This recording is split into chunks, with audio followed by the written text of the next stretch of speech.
A lot of us trying to navigate pain don't realize that pain has purpose, and pain actually has a lot of value, and it's something we can use to reshape ourselves very effectively. Now, if you're going through a breakup, or if you've been hurt by someone you really care about, or any form of pain that you're having to process, if you're interested in learning how to do that spiritually, you might want to stick around to the end of this video, because today what I'm going to go through is the purpose of pain spiritually, how it actually helps you, how to embrace it and actually use it to manifest a completely different life. You can use it to start changing the way things in your life exist. Now, manifestation is a whole different topic, and if that's something you want to see me speak more about, make sure to hit the like button. Then I know making those types of videos are definitely something you guys want to see more of. Pain has purpose, one of the hardest things to accept. And in these 4 steps, I'm going to list them on the screen as well so you can see them. I'm going to explain to you how pain, number 1, is actually a gift and delivery from the universe. Number 2, how to use spirituality to navigate through the pain. Number 3 is actually how to let go of the hurt. And number 4, most important, how to use pain to manifest a different reality. A lot of us turn to spirituality when things get really difficult, when times get dark, when pain is at a maximum. That's when we shift to spirituality. And that's basically because we need a sense of something, a sense of ourselves in a realm that doesn't hurt. And so what we often tend to do is we turn to spirituality at that pinnacle point of pain. And so if you're there and you found this video, or this video's found you, I have no doubt it's for an absolute purpose. And on my channel, I focus on taking these spiritual concepts and actually making them practical so that you can use them and apply them in your life to actually live a more fulfilled life with less pain. Now, if you're here because of going through a breakup, that's something that I am really in touch with at the moment, going through a breakup that's very fresh for me, and it's with somebody I was with for 9 years. So this breakup has got a multitude of things to process and go through. You know, my ex-girlfriend was a beautiful person, still is, and deserves the world, and I found in myself that I didn't want to be and couldn't be the version that was going to give her what she truly deserved. And this was a mutual feeling we had, and that's why we decided to walk away. But that doesn't go without pain. No matter how beautiful that was, and the goodbye was only done out of like ultimate love, that pain is unavoidable. And you might be thinking, well, if only we had broken up in this way, if only we had done it this way, there'd be less pain. If we had said this to one another. And we almost seek to rectify the exit in hopes that it can change our pain experience. So pain is absolutely inevitable. However, suffering is a choice. And if there's anything you take from today's video, let it be that.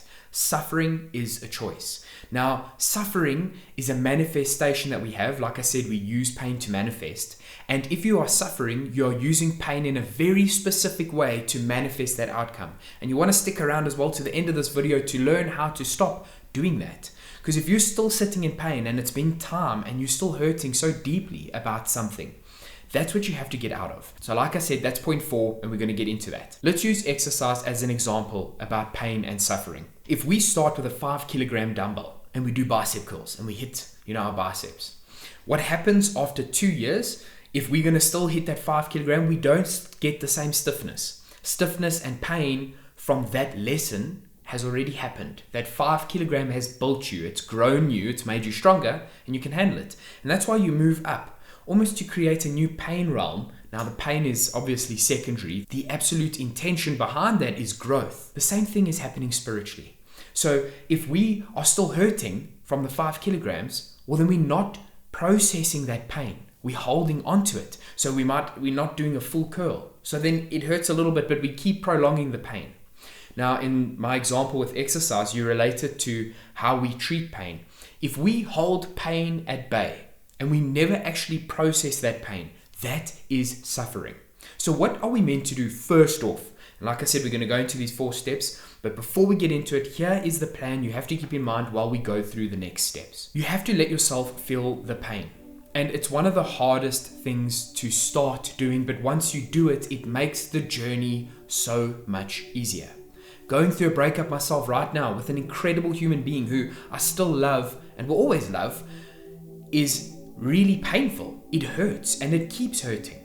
But if I hold that pain away and I don't want to process it and I try and distract myself, as soon as I'm in any form of stillness, that pain knocks and it's like, hey, you said I should call back at this time, I'm here, and if you keep, oh, I'll deal with you later, like an insurance caller, eventually you build up such a resentment to the idea of the pain, and that's what the suffering is. The actual normal state of you is in a constant state of pain from not processing the pain. So to allow yourself to feel the emotions and see the potential sad side of things, like for example, one of the hardest things going through a breakup is the idea of your partner moving on. But to fully embrace that knowingly from the start helps process that pain. To go, okay, well, it hurts already. When it happens, it's not going to be painful because you've processed that pain. And that's where it becomes suffering, especially later down the line. So this particular person that I've been with for the last 9 years, we had a small break in between. And at that point, I didn't process anything. For 3 months, I just shoved it away. And I drank my problems away, to be very honest. You don't want to turn to this. You want to turn to allowing yourself to be knocked by the pain, allowing your identity to shift and change. Be flexible. Don't be stubborn and want to hold your identity as the person's partner or hold your identity as the strong person. Allow yourself to feel. It is the most powerful thing you can do to turn inward and allow what's going on to actually happen. Now we're going to get into the steps. That was the most important part. We're going to get to the most valuable thing, which is at the end of this video, and how to use pain to manifest. So starting off, number one, pain is actually a gift from the universe. It's a delivery. We've requested pain. And you might think, how is pain something we could ever want? Pain is change. And that is the biggest thing to realize what its purpose is. It's coming to take away the parts of you that are not serving your best version. Now, the best version of you is all the universe wants you to have. It wants you fulfilled and abundant and whole and complete. So pain serves a purpose in the sense of taking away and creating space for a new version that is going to be more aligned and more fulfilled. And so what we need to do is embrace this gift. Thank it. And I know it's really difficult, but when that pain comes in, to allow yourself to cry, allow yourself to feel hopeless, allow all of that, and realize it's removing the parts of you that aren't serving you. And what will happen is eventually you go, I don't need to feel the pain because I see it differently now. That see it differently is the shift. That's part of the gift, and that is the new energy manifesting. And like I said, when we dive into that later, I'll explain how it actually manifests. But basically, suffering is the call for more pain. So that's why we have to get out of that, and that's what it gets rid of so that we can use it in a different way. Number two is, how do we use spirituality to get through pain? Now, I'm going to cover some points here that are really important. Number one is that the universe and spirituality and this whole concept of a oneness, the true energy that you exist as, wants you to be whole, complete, fulfilled, and abundant, like I just said. Which means that every difficulty and challenge we go through in life has a divine purpose, and that purpose is always to give you the best version of this experience of life. Secondly, that purpose is my greater improvement and my greater betterment. It's all for me. It's not against me and it's not happening to me. It's happening for me. Number three, I don't like it because my ego doesn't identify with the experience I'm having. But spiritually, this is to turn me into the person that has what I want. So those are the three biggest things you're going to use to have spirituality help you through your process of pain. Number three, how do we actually let go of the hurt? If you've processed it and let it through and let it do its job, it's accepting the new you. And it's not always comfortable and it's not always aligned, because sometimes it feels like that new you is less. That lesser experience is meant to onboard the energy of humility and humbleness. And the reason it does that is because we find comfort within and not in things, people, and places. That's the shift it's trying to do. So when we go, okay, well, I've got me, and to value me above having other people, above having things, above being at the right place, to look and turn and value the fact that you get to experience life as a humble version of yourself that has no guarantees. To almost say, I'm not owed anything. That is how you let go of the pain. Because pain is also an association with, I don't deserve this experience. I'm worth more. That might be one of the things that are happening in your subconscious. But the way to let it go is to go, well, everybody has pain, everybody has to go through it, but the suffering is the choice. And holding on to your identity is what will hold on to the pain, because it won't let you experience it, and then it turns to suffering. That all brings me into point number 4, which is how we use the pain to manifest. Pain is already one of the manifestations of change. So if you've decided, I no longer want to live this way, I want to have more from life, I want these things are going to change. People are going to leave. In my case, it was my relationship. At a stage years ago, well, actually like a year ago, it was one of my best friends. And that pain isn't always super easy to navigate. And to a degree, it does blind us, but it's only temporary. And if we follow that feeling, that's how we navigate our way through it. Now, the way we use it to manifest is by embracing that pain. What we are saying is, I embrace change, right? Because that's what pain is at the core. And when we embrace that pain, we embrace the change, and that's what starts to manifest things. Now, the way it works and the way manifestation actually happens, here's a brief run through. We all vibrate at a certain frequency. Now, the difference between our vibration and inanimate objects' vibration is that is preset. So the camera I'm talking to now is vibrating at its own frequency. It's made of glass, it's made of metal, it's going to vibrate at its frequency, and that's that. But we can change our vibrational frequency. We can vibrate at a different rate, and I'll give you one clear way to do it. One way that it actually makes sense how this could even be a thing. Look at the vibrations and frequency the same way you'd look at music, right? To lift the notes, to have higher pitched notes is a different frequency. Now, if we look at our heart, if we don't exercise and we are under stress, and it's those two scenarios together, our heart rate, our resting heart rate will be a lot higher.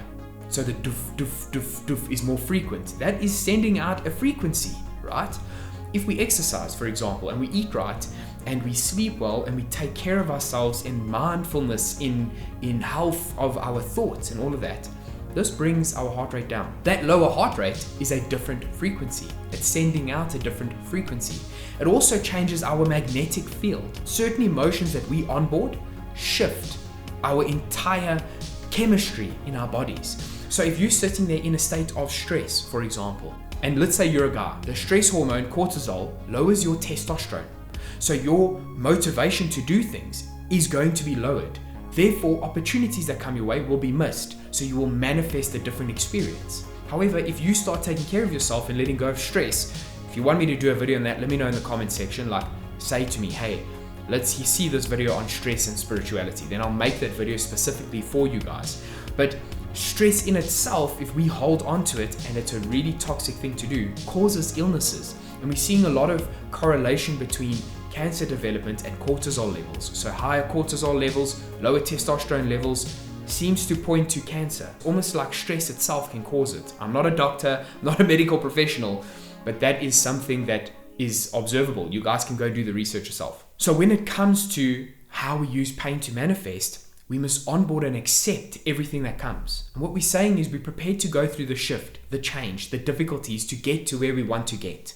That's what we are telling the universe. On a frequency energetic level, we are onboarding the frequency of authenticity. And I read in this book by Dr. Joe Dispenza, the frequency of authenticity literally magnifies your magnetic field. It amplifies it much further than any other emotion. So being true to you amplifies your magnetic field. Now you think about it, that magnetic field is pulling things in. Atoms, frequency, things like that. So pain onboarded is change onboarded, and that's how we shift our manifestations, by being the new identity that accepts change. Now, it's not to say that any of this is easy, guys, and I don't think that it's easy, but I would love to hear from you guys. What are you struggling with in the comments? I always respond to every comment, so I'll sit and have a one-on-one conversation with you about your pain and how to take the next steps and spiritually apply things to feel better, because ultimately that's all we want on this earth, is to feel better.